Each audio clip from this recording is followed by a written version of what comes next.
Hi, my name is Adrian James Ligayon, and this is my story. I've been born and raised in San Diego throughout all my life, and throughout most of it, it's been a struggle. I've committed self-harm to myself and tried committing suicide 4 or 5 times in my lifetime. A lot of it stems from past problems. In the past, I've been bullied. A lot of kids used to make fun of my weight, and I weighed about 300 pounds. And it was worse in high school when I had quote-unquote friends who I trusted, who I told my problems to, my insecurities, and when I did, they ended up backstabbing me and telling everyone who I was to make themselves look better. It took a huge mental toll on me because I hated myself for who I was. I didn't like who I was. I honestly wanted to stay away from society, and it made me just hate everything. But the biggest part that messes with my mentality is my heartbreak with my second ex. She was there for me in high school. When I met her, she changed my perspective. She told me how great I was as a person. She always made me happy, and she was always there for her when I needed her. That was the first time I was genuinely happy because there was someone who actually accepted me for who I was as a person. And what sucked was when we broke up, I fell into this deep state of depression again, and I lost who I was as a person. I was skipping classes in college. I was always crying in random parts of the days.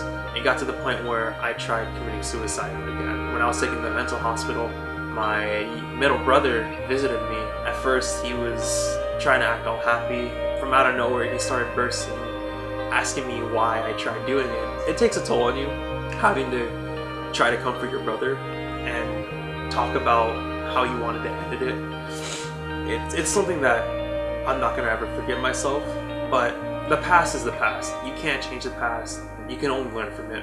After that whole incident, I promised myself to become a better person. When I made that promise, I made sure that I was taking enough time to take care of myself, but also to put in work to making myself happy. Now, I work 3 jobs. For one of them, I volunteer as a coach.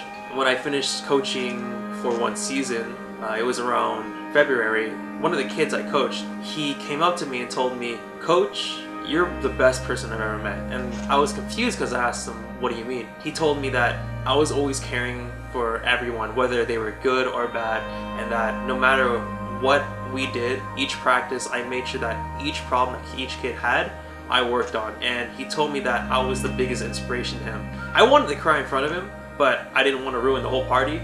What struck the nerve was how if I ended it all before I met that kid, he would have never met me, and I would have never changed that kid's life. That's what I want to send the message, is that whether life hits you hard, whether you're going through a loss or a heartbreak, know that there are people out there who care for you, and that life is way too beautiful to end because of it. You shouldn't be living life sad.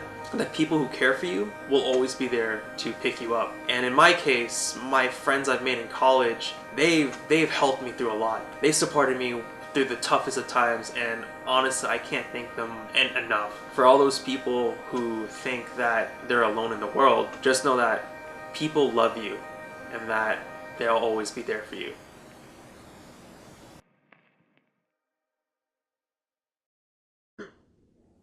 Alright, you're not recording, are you?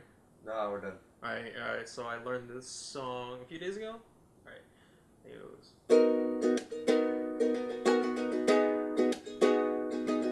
Whoa, I only think about it in the nighttime, always in the nighttime. Oh my god. Excuse me? No, you said no. Get the camera. No.